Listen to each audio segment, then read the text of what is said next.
Welcome back to the Scary Collector. I'm glad you returned. Or maybe, I should say, I'm glad you survived long enough to press play again. Summer. The word alone conjures warmth. Laughter. The smell of sunscreen and lake water. Barbecues and fireflies. Long golden evenings that stretch on forever like a dream you don't want to end. But some summers end very differently than they began. Today, I bring you 5 more accounts. 5 true disturbing stories that happened under the blinding summer sun. Stories submitted by real people. People who went looking for fun, for freedom, for adventure, and found something else entirely waiting for them. These are not urban legends. These are not campfire exaggerations. These are real. Volume 2 begins now. Lock your doors. Close your curtains. And whatever you do, don't look outside. Story 1. The Lakehouse Guest. The summer of 2019 should have been the best 3 weeks of Margot Elaine Decker's life. She was 24 years old, fresh out of a soul-crushing job at an insurance firm in Columbus, Ohio, and her best friend Petra had offered her something that felt almost too good to be true. The use of her family's lake house on Lake Erie for an entire month while her parents traveled through Europe. Margot had been working 60-hour weeks for 2 years straight. She had forgotten what it felt like to sleep past 7 in the morning. She had forgotten what grass felt like under bare feet. So she packed her car, a silver Honda Civic with a cracked dashboard and a passenger seat permanently occupied by a stack of library books she'd never gotten around to reading, and she drove north. The lake house was everything she'd imagined. It sat on a private stretch of shoreline about 9 miles outside of a small town called Carverfield. 3 bedrooms, a wraparound porch, a dock that jutted out 20 feet over the water. The nearest neighbor was half a mile down the gravel road, and from the porch you could watch the sun set over the water in colors that didn't seem entirely real. Burnt orange and deep violet and a kind of bleeding red that stained the horizon like a wound. Margot arrived on a Friday afternoon in late June. She spent the first 4 days in a state of pure, animal relaxation. She slept. She swam. She read 3 of those library books. She ate cheese and crackers for dinner and considered it a personal victory. She watched thunderstorms roll in across the lake and felt genuinely, profoundly alive for the first time in years. On the 5th day, she found the boat. It was a small aluminum fishing boat, no motor, just a pair of old wooden oars, tied to the back of the dock with a fraying rope. Margot hadn't noticed it before because it had been half hidden under the dock. She untied it, inspected it carefully.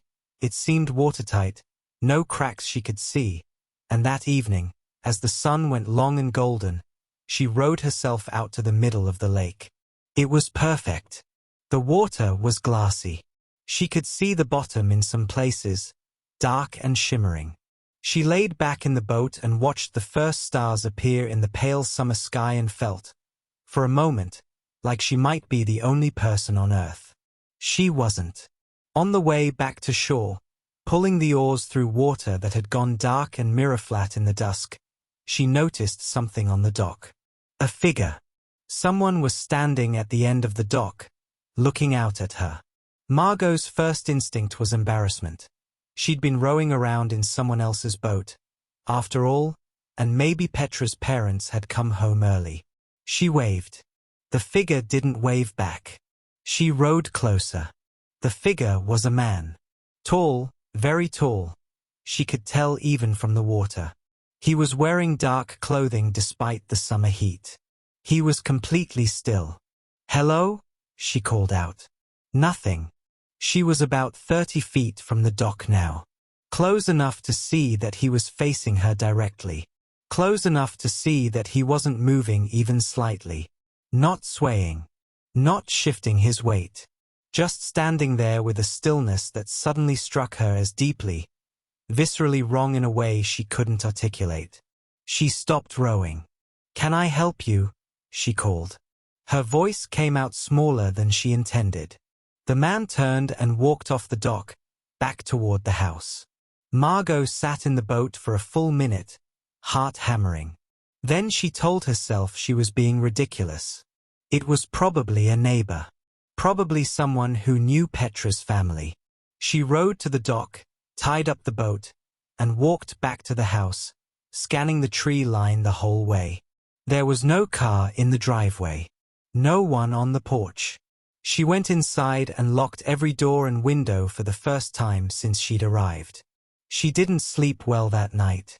In the morning, she walked around the perimeter of the property and found nothing unusual. She considered calling Petra, but what would she say? I saw someone standing on the dock? That wasn't a crime. People walked on docks. Lake communities had right-of-way paths sometimes. She was probably overreacting.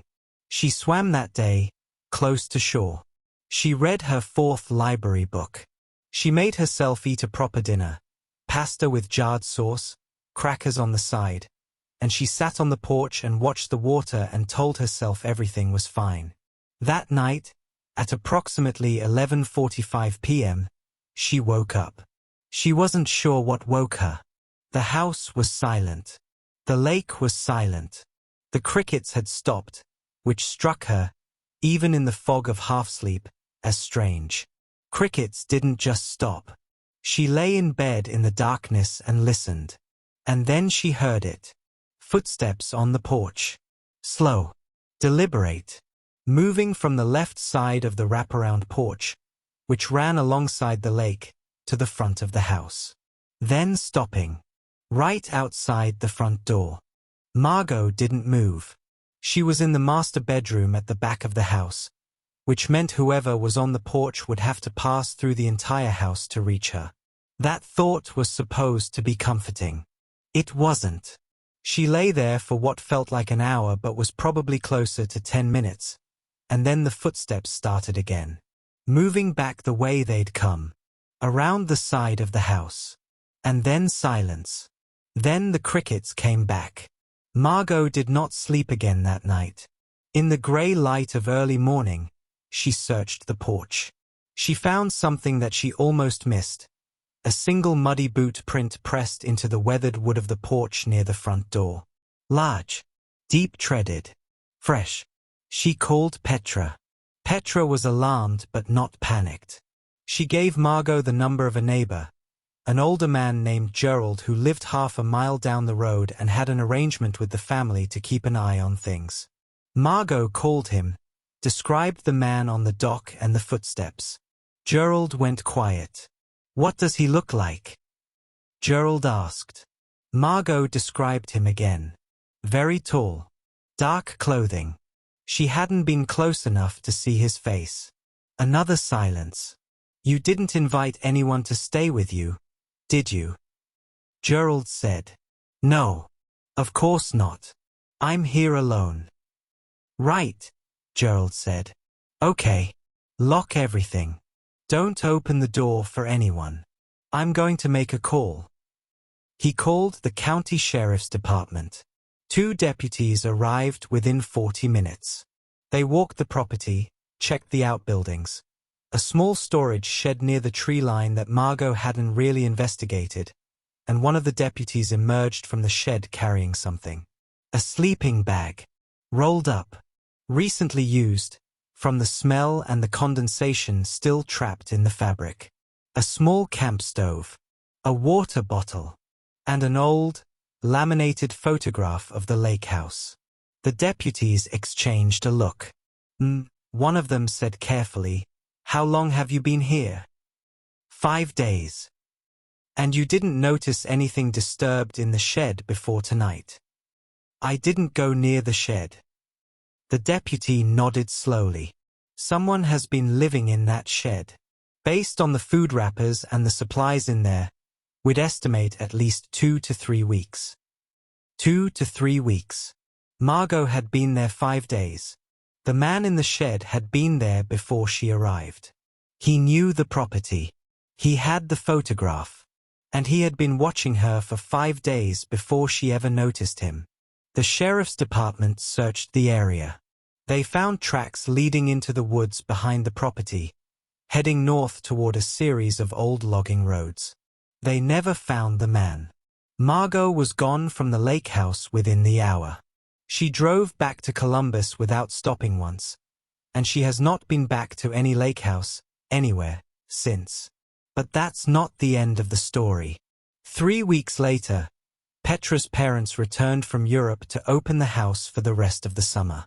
Petra's father, going through the mail that had piled up, found something that hadn't been sent through the post office. An envelope, tucked under the front door. Inside was a handwritten note. The handwriting was careful, almost childlike in its deliberateness, as if the writer was copying letters from memory. It said, "I have been watching the house for 3 summers. I did not expect a guest. I was very quiet. I am sorry for the boot print. I would like to come back." It was not signed. The local sheriff's department opened a file. As far as Margot knows, it's still open. She still doesn't know his name. She still doesn't know his face. But she knows that for 5 long summer days, while she lay on the dock reading paperback novels and felt like the only person on earth, he was 40 feet away in the shed, watching. And he considered himself very, very quiet. Stay with me. There are 4 more to go. Story 2. The hiking trail at mile marker 9. You need to understand something about Daniel Forsyth before I tell you what happened to him. Daniel was not a nervous person. He was 31 years old, a former Marine, and he'd done 2 tours in Afghanistan. He'd hiked trails alone all over the American West, the Cascades, the Rockies, sections of the PCT. He knew how to read weather, how to navigate without a phone signal, how to stay calm when things went wrong in the backcountry. He'd once spent an unplanned night on a ridge in the Cascades in 30-degree temperatures with nothing but what was in his day pack and a Mylar emergency blanket, and he'd walked out the next morning like it was nothing. He was not, by any metric, a person who scared easily. Which is why, when he told his wife what happened on the trail at mile marker 9, she believed every word. It was the summer of 2021. Daniel was in Central Oregon for a week-long solo hiking trip. He was staying at a small motel in a town called Ridgefall and day hiking the surrounding wilderness area, which had a network of trails ranging from easy to strenuous. He'd done 3 days of the harder trails and was planning a more relaxed 4th day, a moderate out and back along a forested ridgeline that the motel's owner had recommended. Beautiful trail, the owner had said. About 11 miles round trip. You'll have it to yourself on a weekday. Barely anyone goes up there midsummer. It's too hot for most people. But you look like you can handle the heat. Daniel thanked him, packed his day pack, drove to the trailhead, and started walking at 7:15 in the morning. The owner was right about one thing. It was beautiful.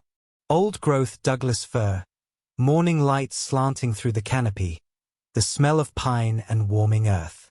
The trail climbed gradually for the first 4 miles, then leveled out along the ridge with occasional gaps in the trees that offered views of the valley below. Golden fields and dark forest and a winding river that caught the light like broken glass. He reached the 9-mile marker at approximately 11:30 a.m. He stopped there to eat lunch, a peanut butter sandwich, an apple, a handful of trail mix, sitting on a fallen log off the side of the trail, looking out at the view. It was while he was eating that he noticed the man. He was on the trail, about 200 feet back the way Daniel had come, standing very still between 2 trees at the edge of the path. Daniel noticed him because he wasn't moving. Hikers move. Even people who are resting tend to shift, fidget, look around. This man was motionless. Daniel raised a hand in greeting. The man didn't respond. Daniel wasn't alarmed yet. He finished his lunch, packed up, and continued along the trail toward the turnaround point, which was another half-mile ahead at a small alpine viewpoint. He didn't look back. At the viewpoint, he spent about 10 minutes taking in the scenery, had some water, checked his phone, no signal, as expected, and turned to head back. The man was standing at the edge of the viewpoint clearing. He had somehow covered that half-mile of trail, which Daniel had just walked, without Daniel hearing him, without overtaking him. He was just there, standing at the tree line. Now Daniel got a good look at him for the first time. He was perhaps 60 years old, lean, deeply weathered, the kind of face you get from decades of outdoor living. He was wearing work boots, heavy canvas pants, and a flannel shirt despite the summer heat. He had no day pack, no water bottle, no hat, no sunglasses. Nothing that any sensible person would bring on an 11-mile hike in summer. His hands were at his sides. He was looking at Daniel with an expression that Daniel would later describe as completely neutral, like looking at a wall. "Hey," Daniel said. "Good morning. Or afternoon, I guess." The man said nothing. "You heading back to the trailhead?" Daniel asked. Still nothing. Just that flat, empty gaze. Daniel was a Marine. He had looked at genuine threats in the face and held steady. But something about this man made the hairs on his arms stand up in a way that nothing in a combat zone ever quite had. Because in a combat zone, you understood the rules. You understood the intention. This was something else. This was a wrongness without context. He said, "Well, take care," and started walking. He walked the trail back at a brisk pace. He didn't run, he didn't want to signal fear, and he was also listening carefully. He wanted to hear if the man was behind him. He didn't hear anything. For about 2 miles, he heard nothing but the normal sounds of the forest. Wind, birds, the occasional creak of a branch. He started to relax slightly, telling himself the man was just an odd local, a hermit type who didn't care for conversation. Then, at the 7-mile marker, he heard it. Breathing. Not distant. Not ahead or behind on the trail. Close. Off the trail, in the trees to his left, about 20 feet in. Someone was moving through the underbrush parallel to the trail, and they were close enough that he could hear them breathing. Slow, controlled, deliberate. Daniel stopped walking. The sound stopped. He started walking again. The sound started again, matching his pace. He stopped. The sound stopped. "I can hear you," Daniel said loudly, to the trees. "I don't know what you want. I'm going to keep walking to the trailhead. I'm asking you to stay where you are." Silence. He started walking. The breathing started again. This continued for the next 2 miles. Through sections of thick forest where Daniel could see nothing more than 20 feet into the trees. Through a long exposed stretch of ridgeline where he scanned the tree line on both sides and saw nothing. The breathing, if that's what it was, continued parallel to him, off-trail, keeping exact pace. Then, a mile from the trailhead, it stopped. The sudden silence was almost worse. Daniel reached the trailhead at 1:47 p.m. His truck was the only vehicle in the small gravel lot. He got in, locked the doors, and sat there for a moment with his hands on the steering wheel. Then he saw, in the rearview mirror, the man walking out of the trailhead. He walked to the edge of the parking lot and stopped. Just stood there, watching the truck. Daniel drove away without looking back.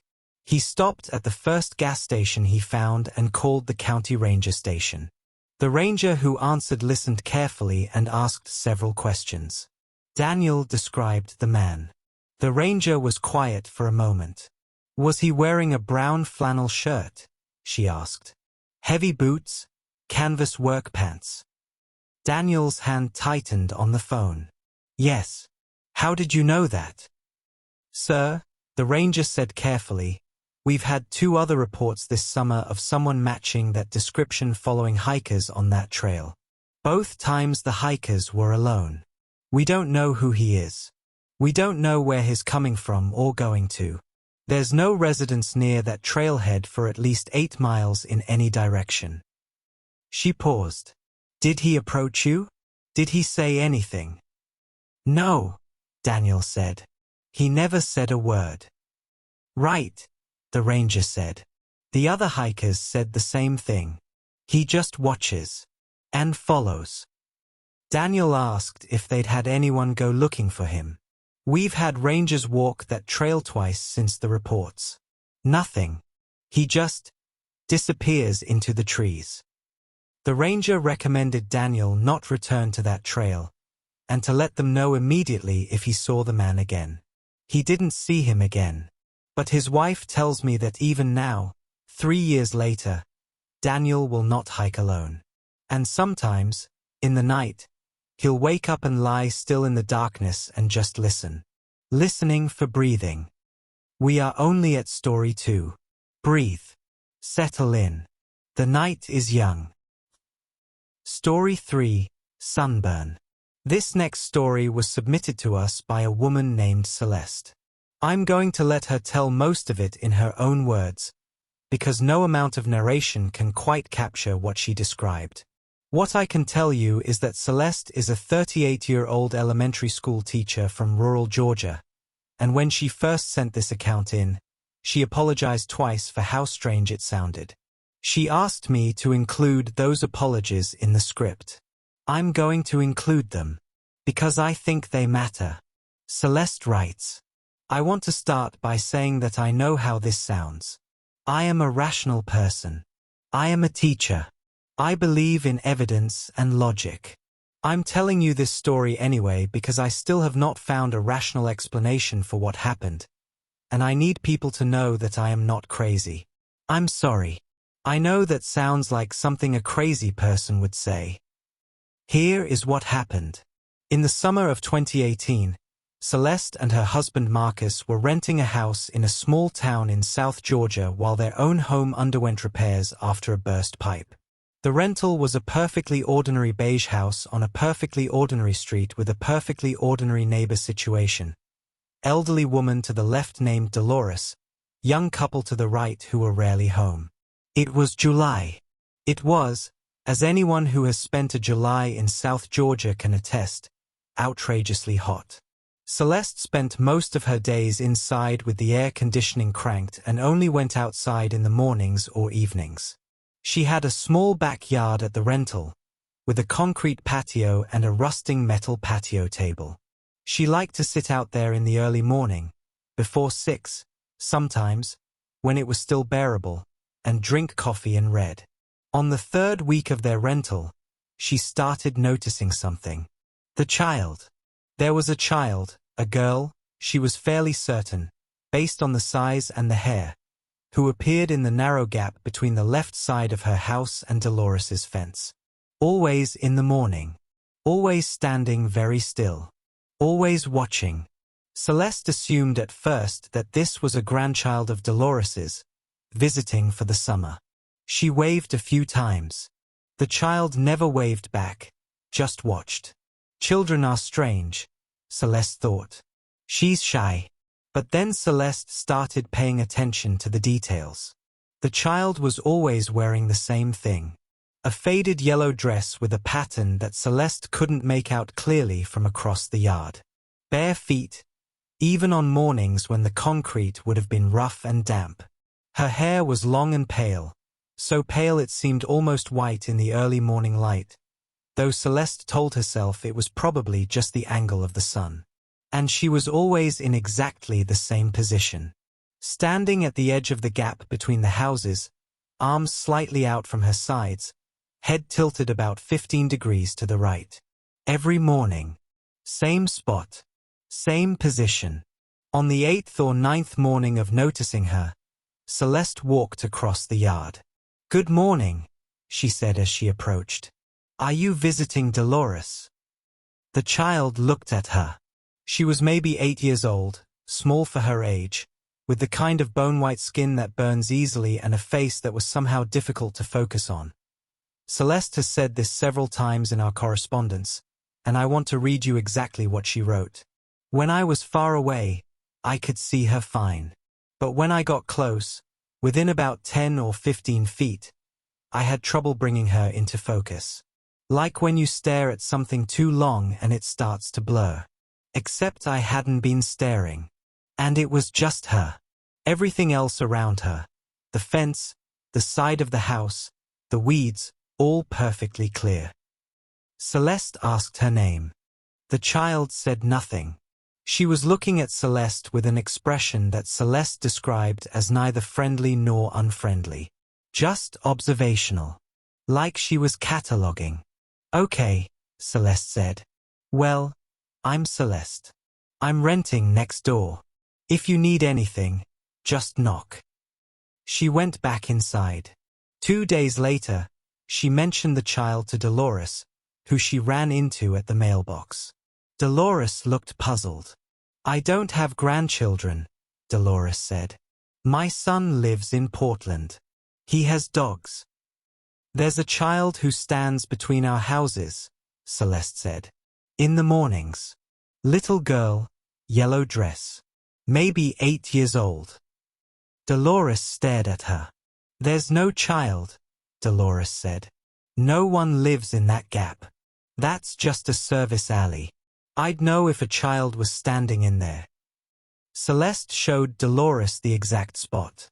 They went and looked at it together. There was nothing there, just overgrown weeds, a length of old garden hose, the quiet shadow between the two houses. Are you sleeping all right? Dolores asked, with the gentle concern of someone who isn't sure they should be concerned. Yes, Celeste said. I'm fine. I could have sworn. She went inside and told herself she'd imagined it. Or that the child belonged to someone further down the block and was cutting through.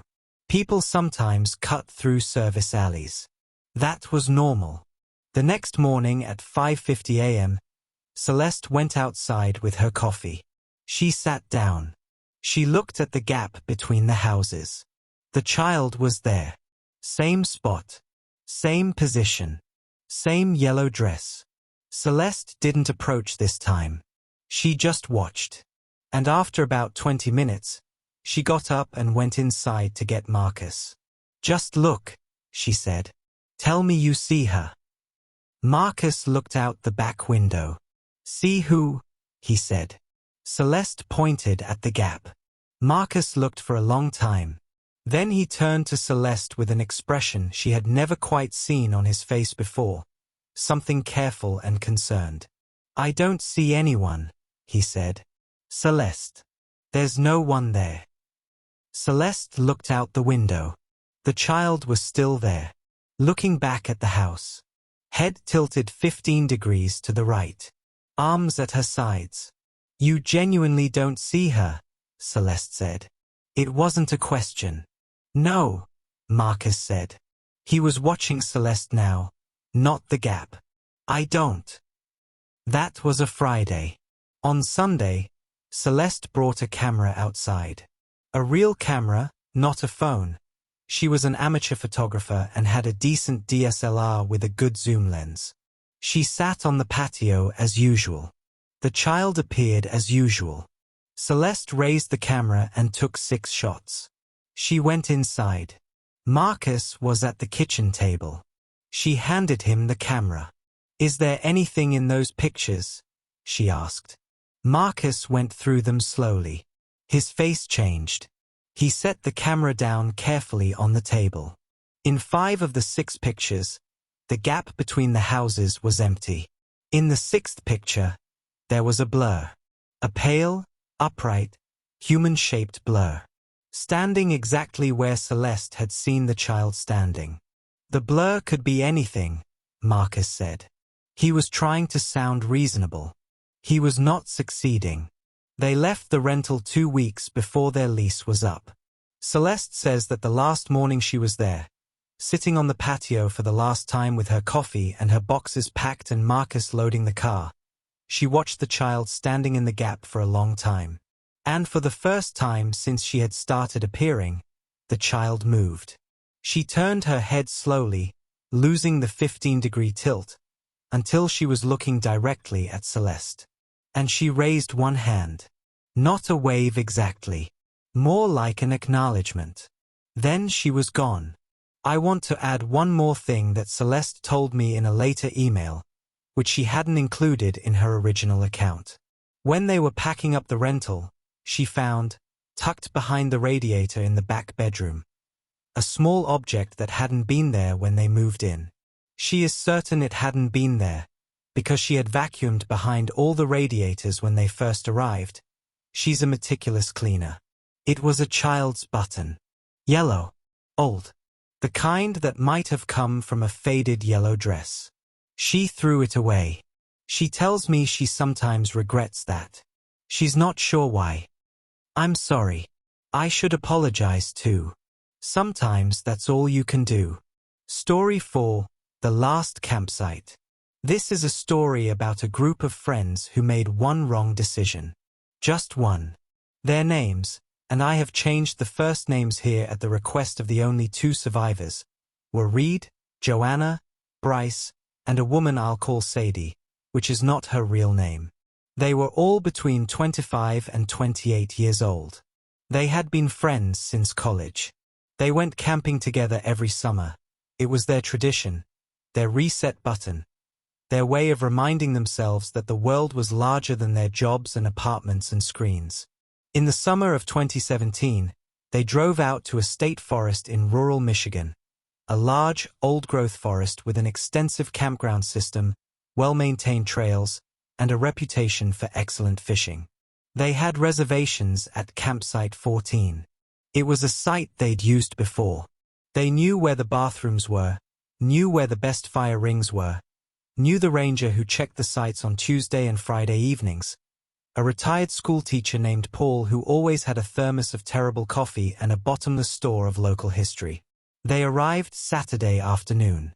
Campsite 14 was occupied. This happened sometimes. The reservation system wasn't perfect. Someone had checked in late and been assigned to 14 by mistake, or the site had been double-booked due to a system glitch. Whatever the reason, there was a tent and a green pickup truck in their campsite when they pulled up. Reed went to the ranger station to sort it out.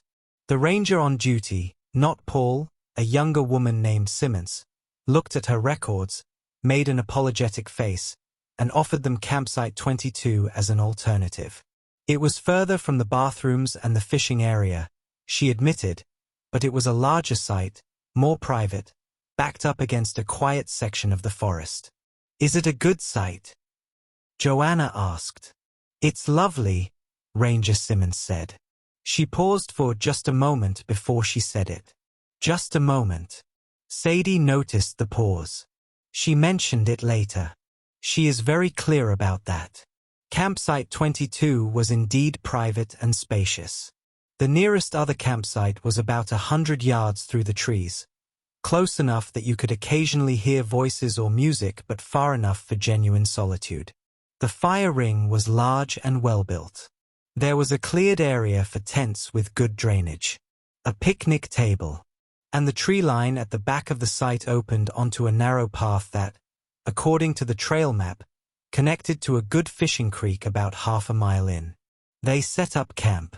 They made dinner, chili over the camp stove, cornbread in a Dutch oven, the satisfying kind of meal that only tastes right outdoors. They built up the fire and opened a cooler of beer and settled into the particular happiness of people who have escaped their lives for a weekend. It was a perfect summer evening. Warm but not oppressive. A nearly full moon rising through the trees. Fireflies in the meadow grass at the edge of the site. At around 10 o'clock, Bryce got up to use the bathroom. The walk was longer from 22 than from 14. A good 10 minutes through the dark on a headlamp-lit path. He set off with his headlamp and his toiletry bag. He came back 7 minutes later, too fast to have made it to the bathrooms and back. He was walking quickly and his headlamp was off and his face, when he sat down by the fire, was wrong in a way that Reed later said he couldn't entirely describe. Tight. Maybe. Like someone who was working hard to look normal. You're back fast, Joanna said. Bathroom was closed, Bryce said. Reed and Sadie exchanged a glance. Bathrooms in campgrounds didn't close. What do you mean, closed? Reed asked. I mean I didn't go, Bryce said. He picked up his beer. His hand was not quite steady. Bryce, Sadie said. What happened? He was quiet for a moment. Then he said, there's someone out there. On the path. Standing in the trees just off the path. About halfway between here and the bathrooms. Just standing there. Not moving. They had no light. Reed stood up. Sit down, Bryce said, quickly. Don't go out there. Just don't. I'm going to go look, Reed said. Please don't, Bryce said. And then, quietly, there was more than one. They debated what to do. Sadie wanted to call the ranger station. She had a cell signal, weak but functional. Joanna thought it was probably other campers walking without headlamps. Reed wanted to go look. Bryce said nothing more. He just sat by the fire and stared into it and refused to be moved. They called the ranger station. Ranger Simmons answered. She listened to the description. I'll send someone to do a loop, she said. Stay at your site. Keep your fire going. Don't go on the paths after dark. Is this a known issue? Sadie asked. A beat of silence. Just a beat. The same beat she'd noticed before. We occasionally get people camping without permits in the back forest areas, Ranger Simmons said carefully. It's nothing to be alarmed about. Stay at your site. They stayed. They kept the fire going. They sat in silence for a while, listening. At 11:45 p.m., they heard something. It was coming from the tree line at the back of the site, the narrow path that led to the fishing creek. It was not a sound that any of them could specifically identify. It wasn't loud. It was somewhere between a breathing sound and a dragging sound and something else that Reed, who is the one who told me this story, still cannot find words for. Like something moving that shouldn't be moving, he said. Moving in a way that wasn't walking. It came to the edge of the tree line, right at the boundary of the firelight, and stopped. For 40 seconds or so, none of them moved. None of them spoke. Then Joanna, who was sitting closest to the cooler, very slowly and quietly reached in and took out her bear spray. She held it in her lap with her thumb on the safety. The sound started again. Moving along the tree line this time, not coming closer, circling the perimeter of their site from the darkness. Reed turned on every light they had, lanterns, headlamps, the flashlight from his truck. He flooded the campsite in as much light as they could manage. The sound stopped. 5 minutes later, headlights appeared on the service road, and a ranger truck pulled up. A ranger got out, not Simmons, an older man who introduced himself only as Garrett, and walked the perimeter of the site with a heavy flashlight and a hand radio. He found nothing, he said. No sign of anyone. We want to move sites, Reed said. Garrett looked at the four of them for a moment. I think that's a good idea, he said. No argument. No, it's probably nothing. Just, I think that's a good idea. They packed up their entire camp in 30 minutes and drove to the entrance camping area, where they were assigned a site near the bathroom block, under bright security lighting, surrounded by families with children and the comforting sound of other people. They slept in their tents with every zipper closed. In the morning, Reed drove back to Site 22 to make sure they hadn't left anything behind. The fire ring was cold. The site was empty. But around the perimeter of the site, in the soft ground at the edge of the tree line, there were marks. Not footprints. Exactly. Something wider. Something that moved in a way that didn't correspond to any walking pattern Reed knew. He took pictures. He showed them to Ranger Garrett, who looked at them for a long time and then said, in the tone of a man choosing his words with great care, "The forest is old back here. Old forests sometimes have things in them that we don't have names for. I've worked here for 19 years. I camp in campsite 14. I've never camped in 22. He handed Reed's phone back and walked away. The pictures exist. Reed has shown them to wildlife biologists, to trackers, to 2 different rangers from different districts. No one has identified what made those marks. Campsite 22 has been closed to public booking for the last 2 summers.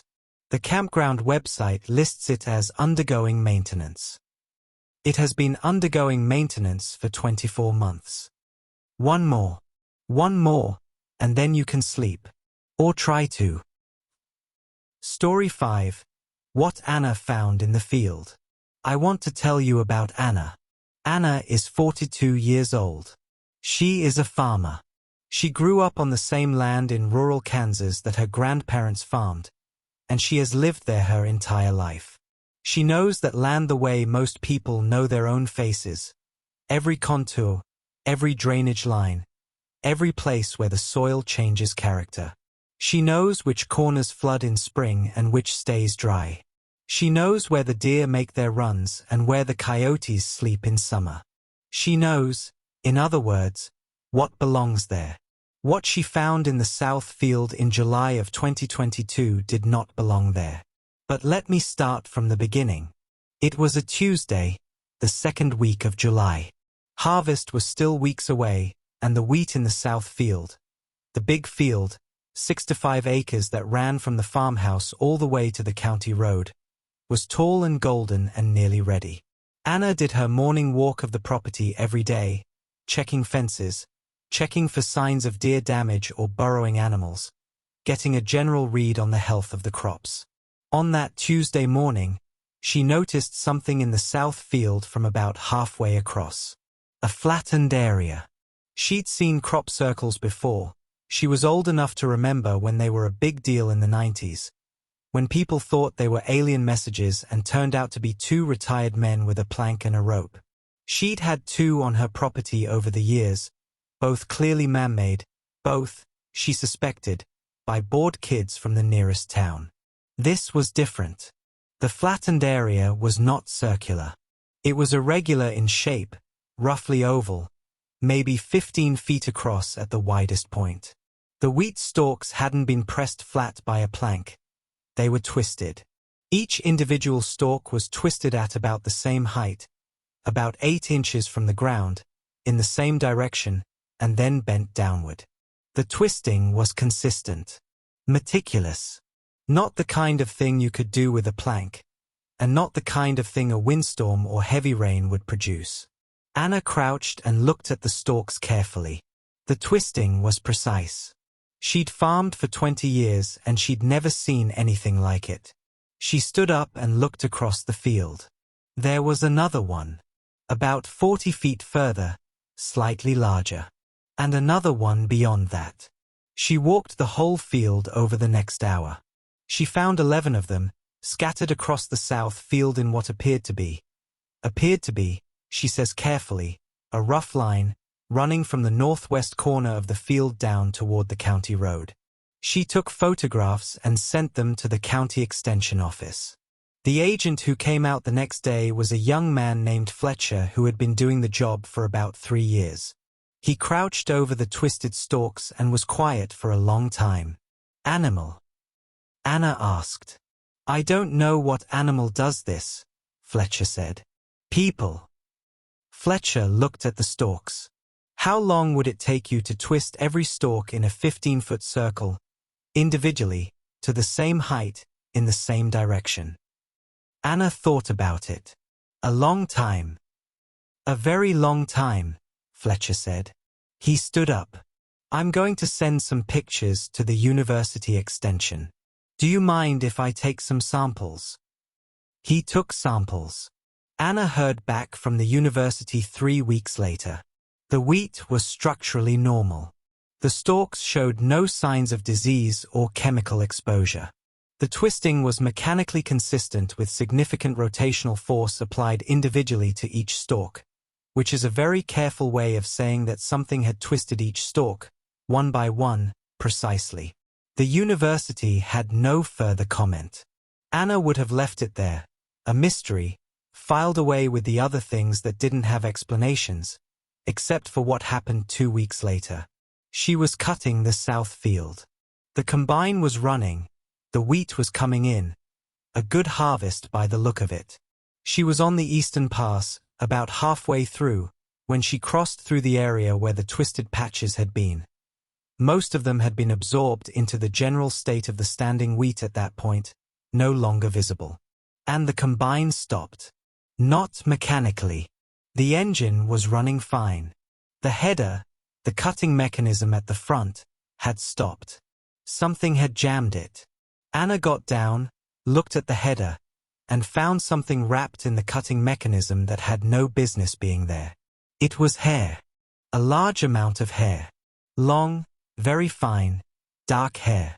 Enough that it had jammed the header completely.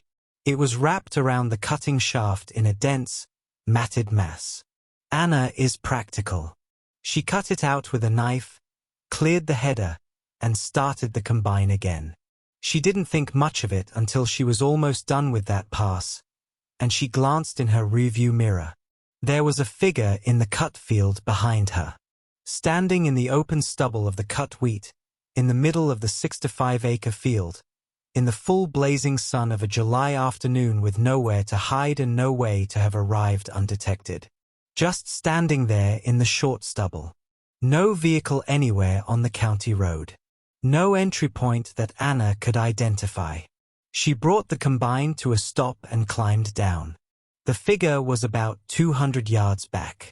It was tall, very tall, and thin. She could not tell if it was a man or a woman. It was not moving. Anna called her neighbor, a man named Jim who was built like a truck and kept a rifle in the cab of his tractor for coyotes. Jim drove over in under 10 minutes. He pulled up to where Anna was standing looking at the back of the field. The figure was still there. Jim looked at it for about 5 seconds. Then he said, "What is that?" And that, Anna tells me, is the moment she felt genuinely afraid. Because Jim had lived in that county for 50 years. He'd seen everything the landscape had to offer. And Jim, looking at the figure in the cut field, had said, "What is that?" Not who. They drove toward it on the service road that ran along the field's edge. When they were about 7 to 5 yards away, the figure turned. Anna says she saw its face. She does not describe the face in detail. She has said, in all of our correspondence, only this. It wasn't right. I can't say in what way. I saw it for maybe 2 seconds before Jim hit the brakes. And then it was just gone. Not gone like it walked away. Gone like when a light goes out. There was nothing in the field. Jim walked out into the stubble to the spot where it had been standing. The ground there was dry, baked hard by summer. No footprints. No marks. Just one thing. In the exact spot where it had been standing, there was a small circular area, about 2 feet across, where the wheat stubble had been twisted. Each individual stalk, one by one, twisted at the same height, in the same direction. Same as the 11 patches she'd found 2 weeks before. As if something had stood there. And as if wherever it stood, the ground bore the mark of it. Anna did not finish cutting that day. She has not cut the south field since. It has sat fallow for 2 years, as the grass reclaims it. She sleeps with her doors locked now, which she had never done in her life before that summer. And she checks the south field every morning from the farmhouse window, before she goes out. Looking. Not for the thing. She doesn't think it's coming back. She's checking to see if there are new patches. There haven't been. Not yet. 5 stories. 5 summers. 5 people who went looking for ordinary things. Rest, adventure, community, a camping trip, a harvest, and found instead the edges of something larger and older and far less comfortable than the world we tell ourselves we live in. I believe them. I believe all 5 of them. And I want you to think about something before you go. Summer comes every year. It always has. It always will. And every summer, millions of people go out into it. To lakeshores and hiking trails and quiet suburban backyards and campgrounds and open fields. Most of them come back with nothing more alarming than a sunburn and good memories. But some of them find the edges. Some of them see the thing at the tree line, or hear the breathing that keeps pace with their own, or look out at their field and see something that turns to look back at them. And after that, they are never quite the same. Because once you've seen the edges, you can't unsee them. You know they are there. And you know that the world you thought you understood, the warm, golden, ordinary world of summer, is exactly as wide as you believed. And not 1 inch wider. This has been the Scary Collector. Thank you for listening. Stay safe out there. And if you go outside tonight, pay attention to what's in the shadows.